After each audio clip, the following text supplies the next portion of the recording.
You're at a party, or a meeting, or maybe just standing in line for a latte, and suddenly you feel it, that prickly sensation on the back of your neck. You start playing the internal highlight reel of everything you're doing wrong. Is my posture weird? Did I laugh too loud at that joke? Do they think I'm trying too hard? Here is the cold, hard truth. Yes, they are judging you. But, and this is the part that will save your sanity, they aren't judging you for the reasons you think. In fact, most of the verdicts people pass on you have absolutely nothing to do with you at all. Today, we're looking behind the curtain at the psychology of the invisible jury, and why, once you understand the game, you'll finally stop wanting to play it. First off, let's clear the air. Judging people doesn't make you a jerk. It makes you a human with a functioning brain. Back in the hunter-gatherer days, if you couldn't size someone up in 3 seconds, you were, to put it bluntly, dead. Your brain had to answer 2 questions immediately. Can this person kill me? Threat assessment. Can I eat lunch with this person? Social cohesion.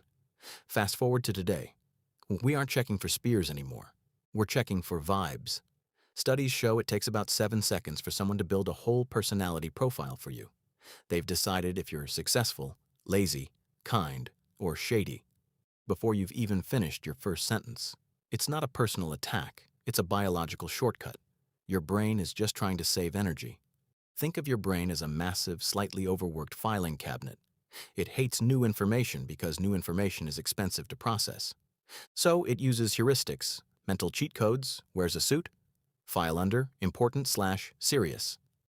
Avoids eye contact, file under, shy/hiding something. We categorize people because it's faster than actually getting to know them. It's a pattern recognition glitch.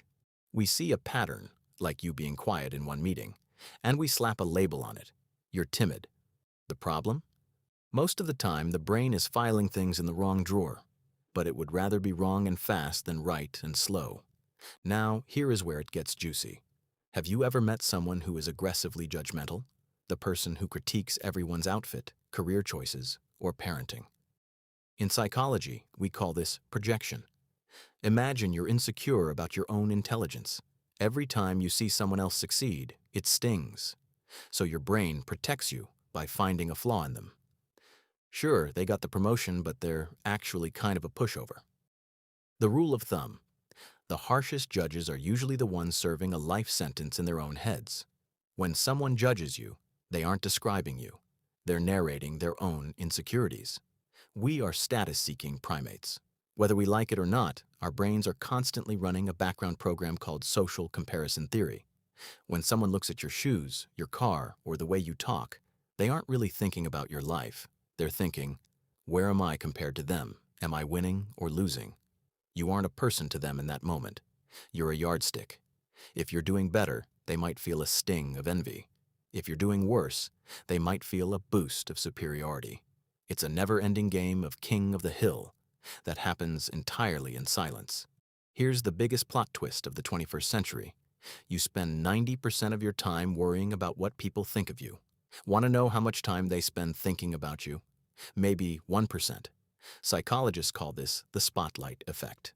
We all think we're the lead actor in a movie, and everyone else is the audience. But in reality, everyone thinks they're the lead actor. While you're worried they noticed the coffee stain on your shirt, they're too busy worrying that you noticed they stumbled over their words 3 minutes ago. We're all just a bunch of people standing in a room, terrified of each other, while nobody is actually looking.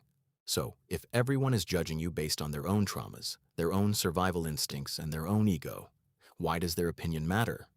A judgment isn't a factual report on your soul. It's just a chemical reaction in someone else's head.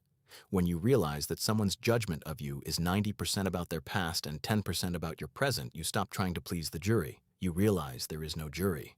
Just a lot of other humans trying to feel safe just like you. Stop living for the invisible audience. They're too busy rehearsing their own lines to notice if you miss a beat. If this shift in perspective just made your world feel a little bit lighter, do me a huge favor. Hit that like button.